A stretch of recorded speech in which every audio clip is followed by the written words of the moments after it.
There are growing calls for Israel to end its occupation in Palestine. Recently, a group of South Africans visited the region in a bid to find a peace. So tensions are high in the Middle East as parties continue to fight. Let's get more details on what is taking place today regarding this. Khayelihle Khumalo is in Centurion with the Friends of Israel. KK, good morning to you. Thanks indeed for joining us. What is taking place where you are in Centurion?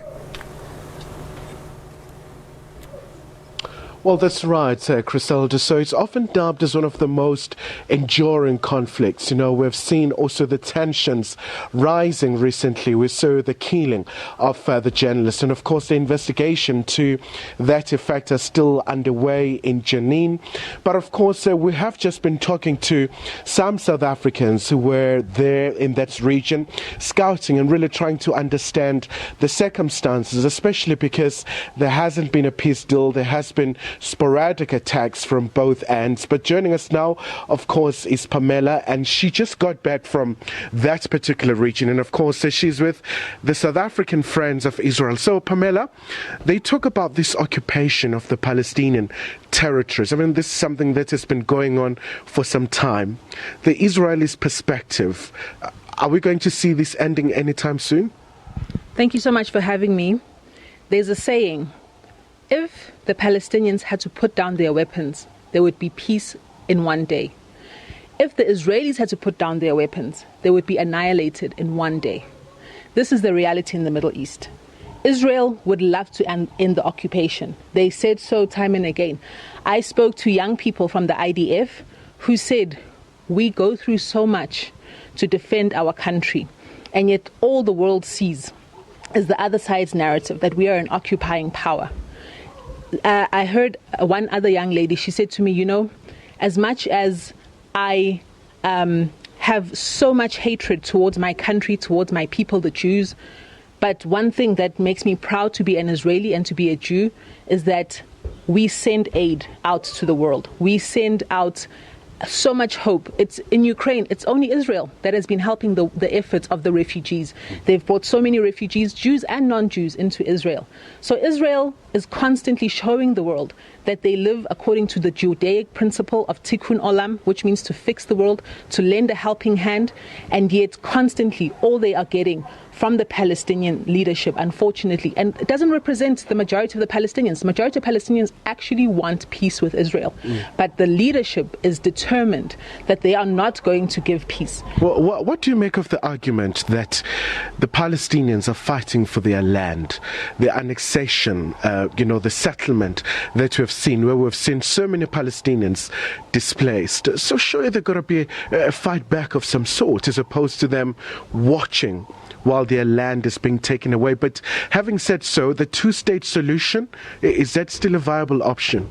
The two-state solution would be a viable option if the Palestinians actually wanted a state. But what the Palestinians actually want, from the Palestinian Authority under Mahmoud Abbas to the Hamas-led Gaza government, is the annihilation of Israel. That's why they say from the river to the sea we will be free. Their idea of resistance, their idea of liberation and ending the occupation is actually annihilating the Jewish state of Israel from the land. That's what they mean. So how are you supposed to negotiate in good faith with people who say to the Western world, to the EU, to the South Africans, oh no, we just want Gaza and the West Bank to be the Palestinian state. And then in Arabic to their people, what do they say? They say from the river to the sea, we are going to eradicate the Jews, we are going to eradicate the Jewish state of Israel. Do you think South Africa can be a reliable partner? We've seen from time to time envoys from Pretoria going there to mediate. Do we still have that particular, just role to play to make sure this conflict ends at some point? South Africa has some of the greatest political capital in the world, and we could be using that to actually bring about peace in the region. Nelson Mandela said he believes the Jewish state has a right to exist. In 1947, the United Nations passed Resolution 181, which partitioned what remained of the British mandate. That most of it was given to the Jordanians, but what remained, they partitioned it between the Jews and the Palestinians. The Palestinians went to war with the Jewish state. They feared another Holocaust, and it wasn't just the Palestinians, it was Jordan, Egypt, other Arab countries. So South Africa should, first of all, be condemning the complete dereliction of duty on the part of the Palestinians by going against the international law of Resolution 181. Then, when Jordan and Egypt had taken over control of the West Bank and Gaza, they could have formed a Palestinian state. Why weren't they resisting against the Jordanian and the Egyptian occupation of those areas? Why? Because their issue is against the Jewish people. Okay. And recently we saw very disturbing events where Shireen Abu Akleh was assassinated, and from the Palestinian perspective they say that an Israeli army was behind this because they were carrying out these raids in Jenin. But so far, do you think the investigation is going to be independent and uncover the truth? Israel, the IDF, makes a point of investigating every single bullet that is fired by one of their military officers. Indeed, if a military officer fires a bullet to kill someone who is attacking them, they go through a tribunal to investigate, did you have to fire as many times as you did? Israel has said to the Palestinian authorities, who have in their possession the bullet that killed the journalist, they've said, give us the bullet, we will conduct a ballistic test to see which gun. Will the investigation be fair? The Israelis have said to the EU, to the USA, to the Palestinians, let us do a joint investigation. They've called on international observers to come and observe the investigation. They want the truth to come out because they know that when on camera, the Palestinians who were shooting said, we hit one, thinking they had shot an IDF officer. When the journalist was shot, it was actually them. So this is why they're holding on to the bullets.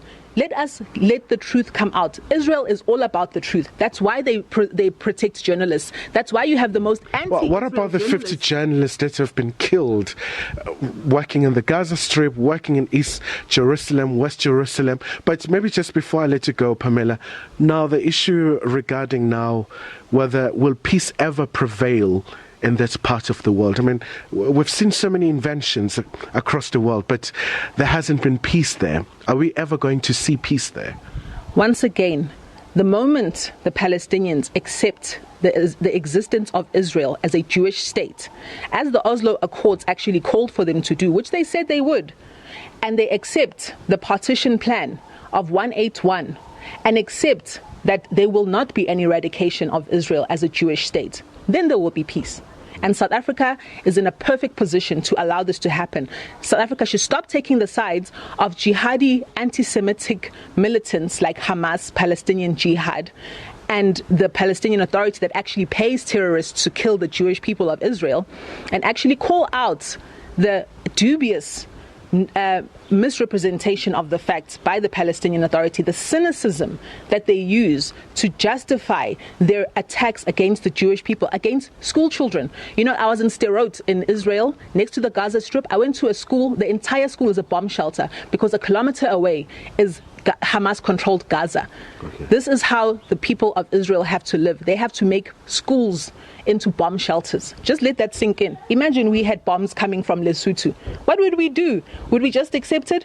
Gaza is not occupied. Gaza could be a thriving metropolitan sort of state if the people who ran the Gaza Strip actually wanted peace, actually wanted progress for their people.